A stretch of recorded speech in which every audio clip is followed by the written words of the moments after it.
lórí ọ̀rọ̀ tó ń lọ láàrin Wasiu Ayinde MC Olúọmọ àti Tafasego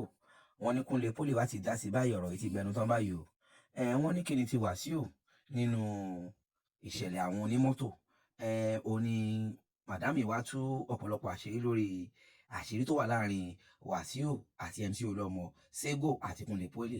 fẹ̀yìntì nǹkan wá nǹkan fìdílé nǹkan this is Digi Naija jájọpọ̀ lẹ́nu arábìnrin tó tún pẹ̀rẹ̀pẹ̀rẹ̀ lórí ohun tó tún rògbòdìyàn tó ń ṣẹlẹ̀ láàrin nurtw. a kú ojúmọ́ ẹ̀yin tèmi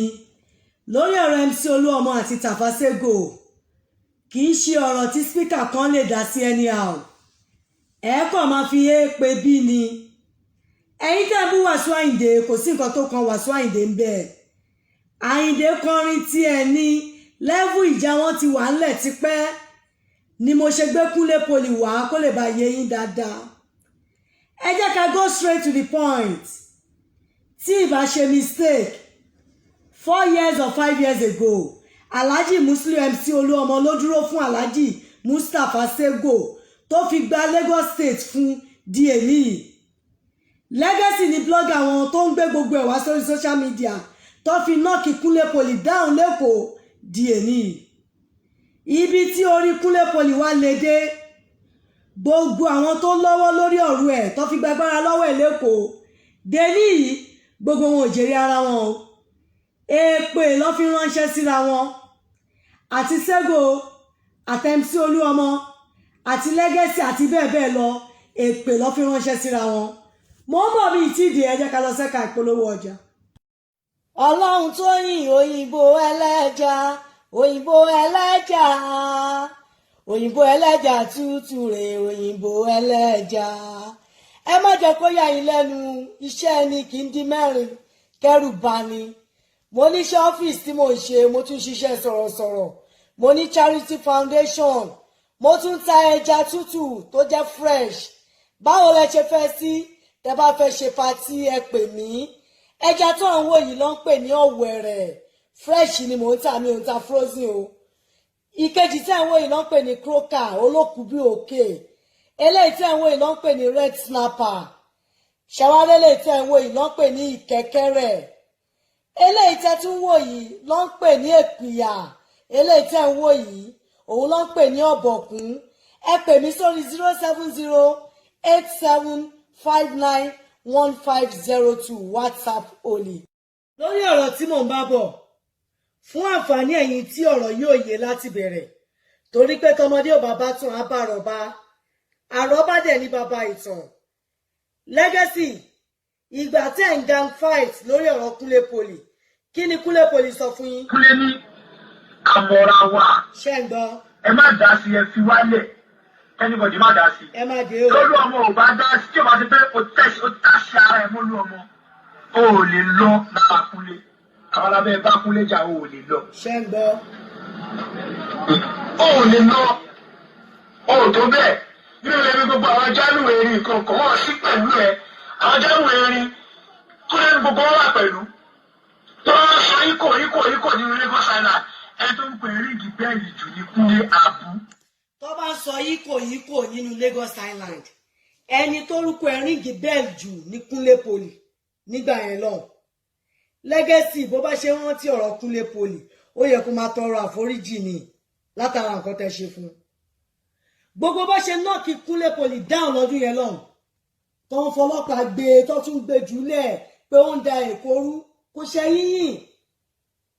mò ń tú ti kéèsì Alhaji Semi White lọ́wọ́ nígbà yẹn lọ́hùn ìyẹn ẹni tó dá ẹgbẹ́ PF sílẹ̀ Pasuma Fans Club kí n tó parí iṣẹ́ yẹn MC Olúọmọ ti gba Èkó fún Sego òótọ́ ọ̀rọ̀ la máa sọ ọ́ táàdé ní figbá kan bọ̀ kan nínú bí mo ṣe gorí iṣẹ́ Kúnlé Poli láti lè lo voice mi fún padà pé irọ́ kò jọ mo ṣe first video ilé ẹjọ́ yẹn ò tí ṣú ni mo receive call legacy pè mí pẹ̀lú alágbára kan ní Mushin mo forúkọ bo brother mi yẹn láṣìírí pẹ̀lú àwọn top ní Mushin bíi méjì kan àwà lórí group call mo ń sọ eléyìí fún ẹ̀yin speaker tẹ́ ẹ̀ mọ́ pa national tẹ́ ń blame Wasiu Ayinde àwọn tó ju Wasiu Ayinde lọ ti dá sọ́rọ̀ yìí tó jẹ́ àwọn àgbàlagbà ní national àwọn bàbá Yàsí kò sẹ́tù. Legacy ní kí n jọ kí n gbéṣẹ́ kúnlélẹ̀ lọ́dún yẹn náà mo ní láéláé. Ẹ mọ̀ mí lórí social media yìí pé ẹni táyé bá ti gbàgbé tó ti pa tìlèmí máa ń ṣiṣẹ́ fún. Àwọn tèmi máa ń láìkí máa lo voice mi fún nìyẹn. Tọ́lẹ̀ máa dìde padà láì pè wọ́n láì gbé wọn condition láì béèrè owó lọ́wọ́ wọn tí bá dẹ̀ mẹ́nu bọ̀rọ̀ wọn tọ́lọ́ dẹ̀ máa gbẹnu mi sọ̀rọ̀ tọ́lẹ̀ máa dìde padà láì gba kọ́bọ̀ lọ́wọ́ wọn. Ẹni yẹn mọ̀ ó mọ̀ọ́re kò mọ̀ọ́re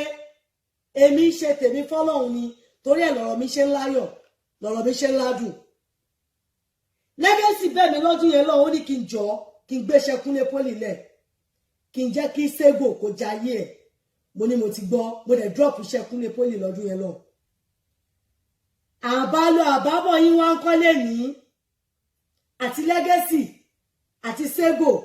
èpè màlẹ́ ń gbéra yín ṣẹ̀. Agbára tí Alhaji Muslim MC Olúọmọ gbé fún Sego tó lò fún Sego lọ́dún yẹn lọ́hùn ẹni tí Sego kọ́kọ́ lu agbára yẹn fún òun ni MC Olúọmọ.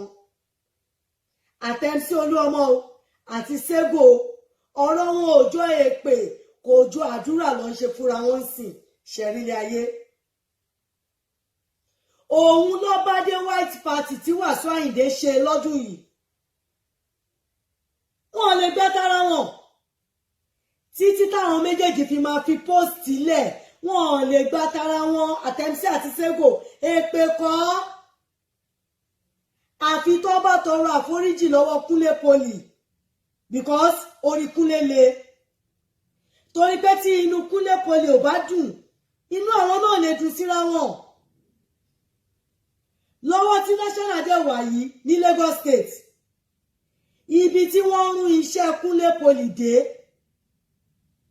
15 years to this time Kúnlé Pólì ò tẹ́rú tó lè contest fún Lagos State chairman nurtw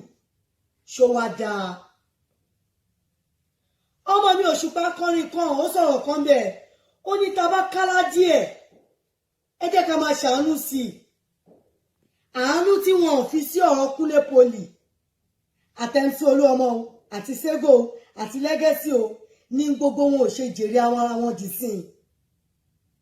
Ẹ wá wò ó sìn èèyàn mélòó ló yin Sego